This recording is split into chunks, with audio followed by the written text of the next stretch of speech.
I've been making videos for a very long time.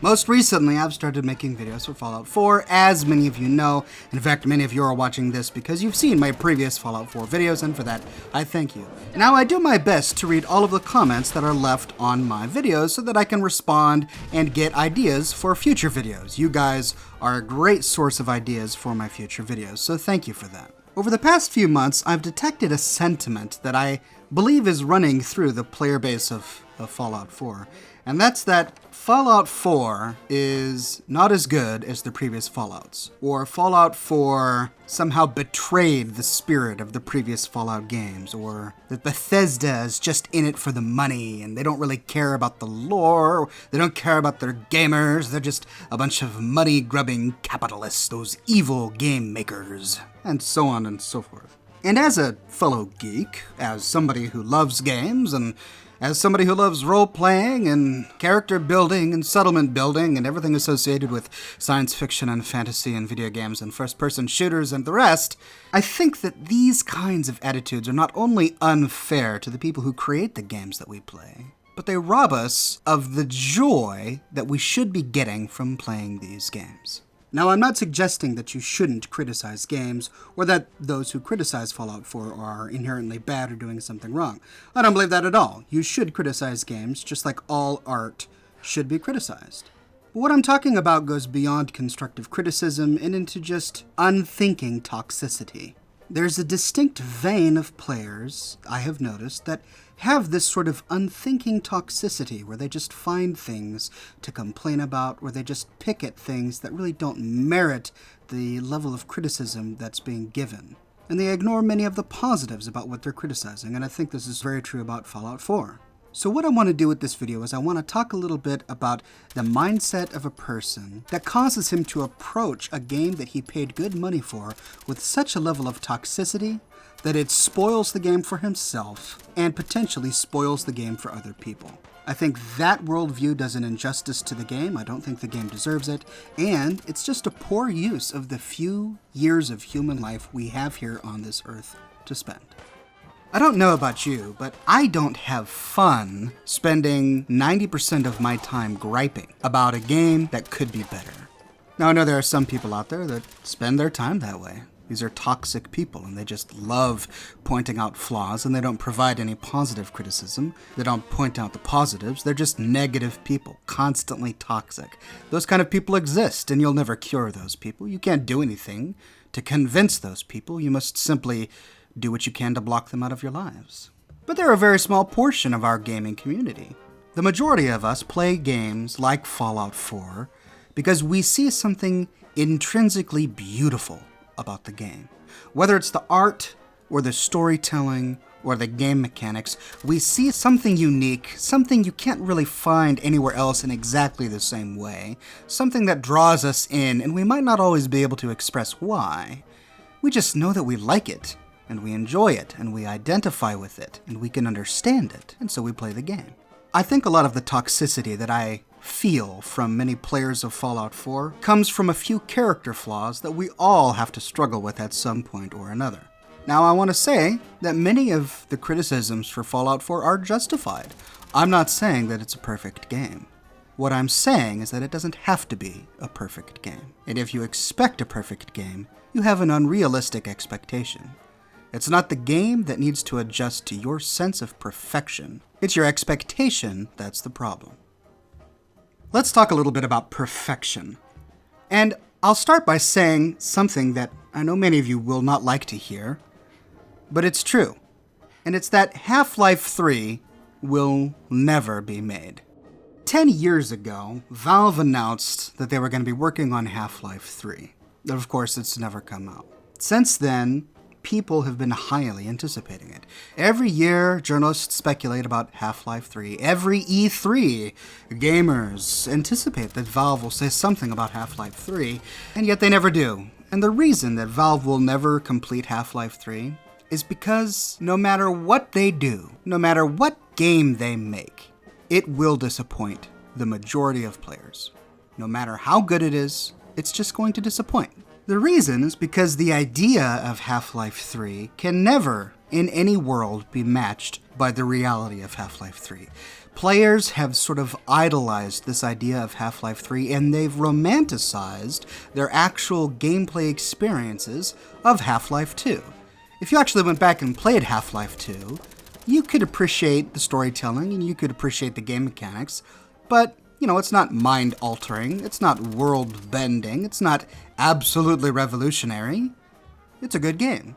But if you were to talk to somebody who hasn't played Half-Life 2 in 10 years, and if you were to say, well, tell me about Half-Life 2 and why it's so amazing, their eyes are going to glaze over and they're going to look upward and clasp their hands and fondly reminisce about how amazing Half-Life 2 was and how it was a groundbreaking game, and game producers these days don't know how to make something like Half-Life 2. And it's that kind of nostalgia that causes players to expect too much of Half-Life 3.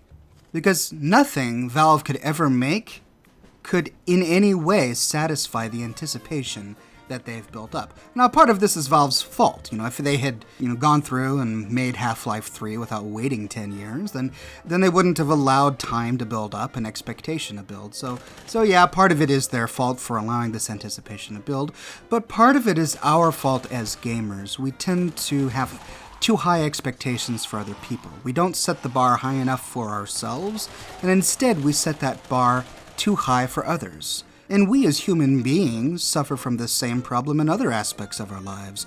We oftentimes expect too much of our wives and husbands and children and parents, but don't put the bar high enough for ourselves. Tolstoy once said that everyone wants to change the world, but no one wants to change himself. And it's very true when it comes to the gaming community. We all have criticisms for games, and we all have ways that we would make the game better. But of course we don't actually go out and make a game. Very few of us do. And yet we feel like we can be critics. And that's not really fair to the people who are actually making things. The analogy with Half-Life 3 is apt for Fallout 4, I believe, because Fallout 4 has been tossed between 3 different studios: Bethesda, Obsidian, Interplay. They've all had their hands in working on different Fallout games over the years. And that means that the visions of many different game developers have gone into play, and yet we kind of expect the Fallout universe to have some sort of cohesive narrative, and it does. It really does. For the most part, it is a seamless world. But despite that fact, many of we players can't help but compare the later installments with the originals. And we do this with movies too. This is why sequels very rarely are as good as the original movies. Oftentimes it's true that the sequels are just crap, but many times it's because our perceived idea of how the original movies were is just a little bit exaggerated than what they really were. I mean, watch the original Star Wars movie, the very first Star Wars movie that came out. Yeah, it's good. It's a good movie. But come on, I mean, yeah, it spawned an entire franchise, but it's not some groundbreaking story. The graphics of the time are what made the original Star Wars what it is today. It was an intense experience in the theater, but as a story, it wasn't mind-blowing. It's your typical hero saves the princess, defeats the evil wizard. That's the story of Star Wars. One of the biggest criticisms I often read about Fallout 4 is that it has failed to capture the spirit of the Fallout franchise, and I disagree with that wholeheartedly. I was introduced to the Fallout franchise in 2008 when I played Fallout 3 for the first time. Since then, I've gone back and played both Fallout 1 and Fallout 2, and I am in love with the franchise. I think the story is great. And I think that Fallout 4 is an excellent addition to the franchise. I think it carries on the spirit of the franchise well. Now, that doesn't mean that in order to carry on the spirit of the franchise, you had to do everything the way that Fallout 3 did, just in the same way that Fallout 3 didn't have to do everything the way Fallout 2 did, and so on and so forth. If that was the expectation, then Fallout 3 should not have been in a three-dimensional world. It should have been in an isometric world like Fallout 1 and Fallout 2 had been. It's okay to innovate. One of the more frequent complaints that I read about is the fact that the sole survivor has voiced dialogue options. We actually hear his or her voice when we respond to dialogue options. Personally, I'm a little torn on this. I liked the Fallout 3 and Fallout New Vegas way of doing things. I liked being able to select an option and not have and not have a little bit of color projected onto my character. I wanted to kind of fill out that color. And yet at the same time, I actually really enjoy listening to some of Nate and Nora's dialogue options. I think the voice acting is great. I think some of the lines are really funny. So this is one of those moments where I do understand where some of the critics have some problems with this new way of doing things in Fallout 4, and yet I can also admire the artistry and the creativity in the way that Bethesda decided to do this. VATS is another thing that Bethesda added in Fallout 3 that was not in Fallout 1 or Fallout 2, and many people at the time thought that it was a weird and strange new way of doing combat in a first-person shooter. I even remember back when Fallout 3 came out that there was a lot of journalism, a lot of gaming journalism, where people were really slamming the whole VATS system as if it was just sort of like cheating and it's not really playing the game right. And then, of course, when Fallout 4 comes out, there are people who are saying that the changes that Bethesda made to the VATS system is what makes it cheating. Well, if only we had the original VATS system that came out with Fallout 3, the changes they made in Fallout 4 just make the game way too easy and yada yada yada. You see where I'm going with this? The great roadblock we run into is when we try to compare the game to something else. Well, it's not as close to example X as I would like, so therefore I'm disappointed. And that, I think, is the attitude that robs us of the joy that we paid for to play this game. Instead of judging Fallout 4 by other games or by other incarnations of this genre, we should judge Fallout 4 by what Fallout 4 is. It's a great game. As I try to prove in my lore series, the stories in Fallout 4 are heartbreaking, nostalgic, and wonderful. If you're all about the story, all it takes is a little bit of effort to explore this horrible world and find unique corners here and there where a story pops up that you missed because you were so busy playing the game the first time. The game has incredible replay value. Every single time I play the game, I see something new. I have 5 different characters on this game.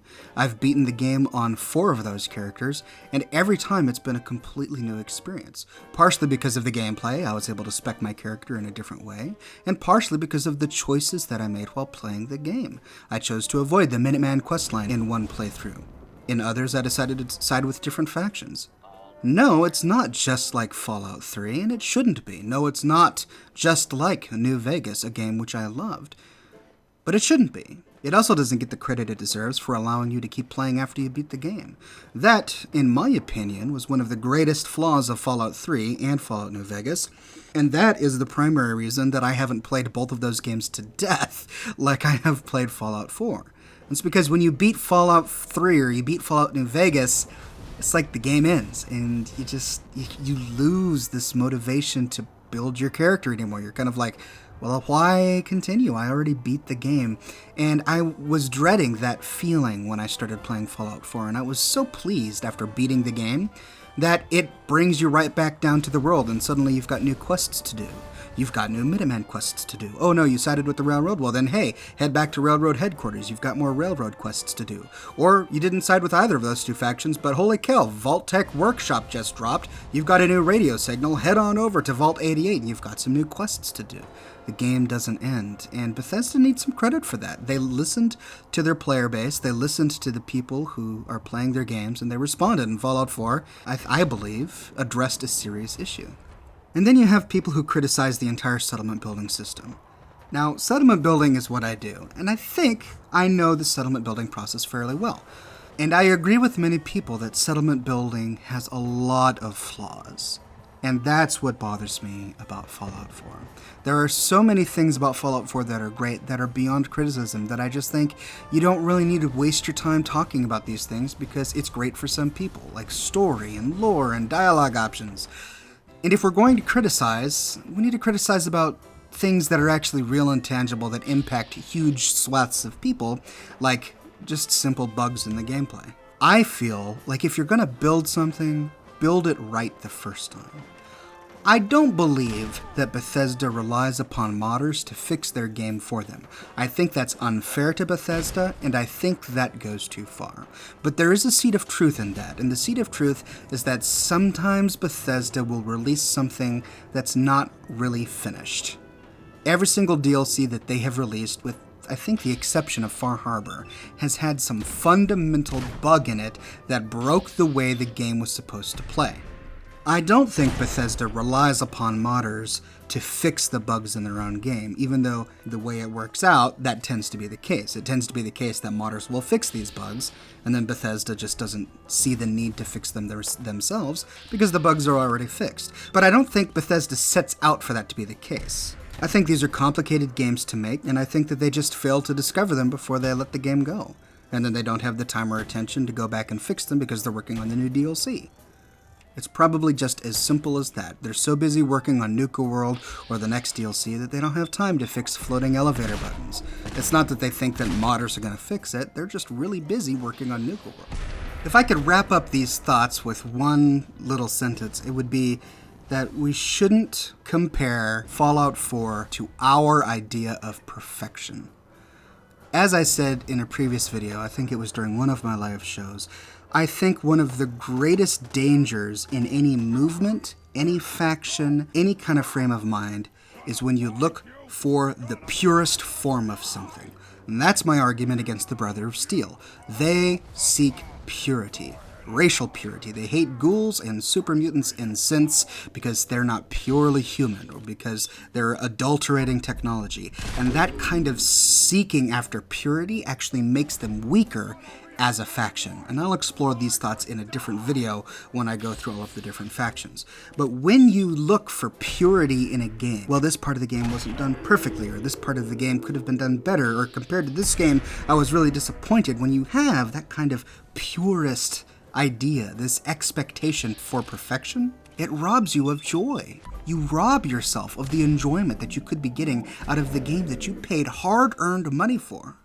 There's two arguments here. On one side of the coin, you're saying, well, I paid my hard-earned money for this game, and so I expect it to be perfect. Well, okay, that's fine, but now that you've been separated from your money, it's not perfect, and you have a choice. You can either still enjoy the game despite the fact that it's not perfect, or you can forever have negative feelings about the game and see that in your mind as a bad purchase simply because it wasn't perfect, right? It's all a matter of personal perception.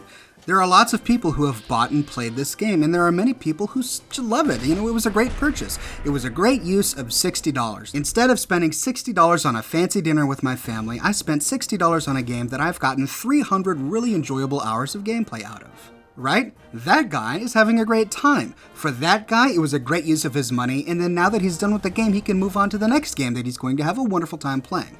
But if the way that you think is a little bit toxic, then you're going to be sitting there going, not every hour that I've spent playing this game has been perfect or incredibly enjoyable, therefore the $60 was a waste of money, and I'm going to have this toxic view of the game, and I'm going to be upset, and I'm always going to remember Fallout 4 as being this great disappointment.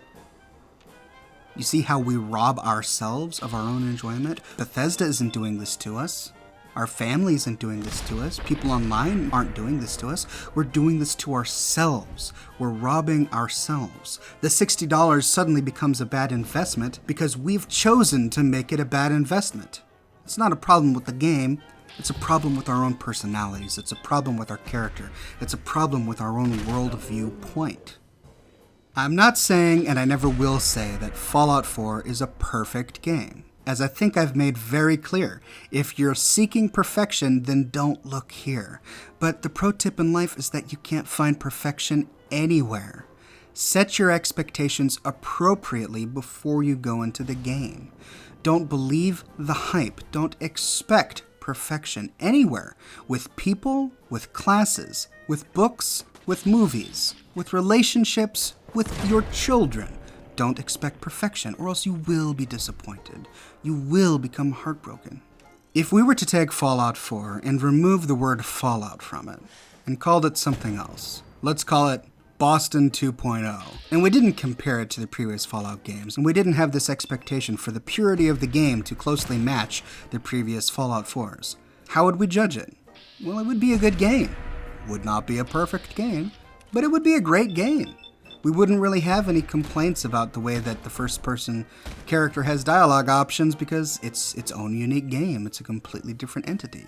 We wouldn't have complaints about there being too much settlement building, for example, and all of these horrible settlement DLCs as if they're somehow less part of the game because we didn't have some expectation. Now, of course, we're all free human individuals, and we can believe whatever we want about whatever game we want.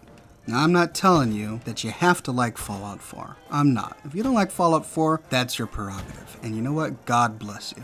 I am just saying that I think that the game is a good game, and I think if we really wanted to, we could find ways to truly enjoy the game so that we don't feel robbed of our money, so that we don't feel like we're wasting our time.